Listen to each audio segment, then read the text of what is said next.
This is Andrew Mason, And this is Brandon Miller. and this is for ECE 376, homework number 5. We chose to do the alarm clock using a number pad as the inputs to set the time for the alarm clock. So start the program up. The title of the program now tells you to enter a 3-digit value. So I'll just type in 136. Then you press star to start the timer. Then the timer will run till 136. The timer is not an exact second. It's faster than a second.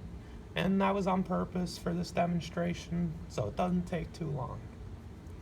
Now we'll just let the timer run.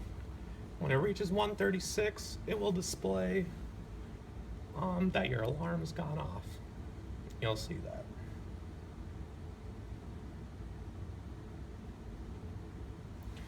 Yep, so 136 displays alarm, and then in a bit it'll go back to enter in a new value.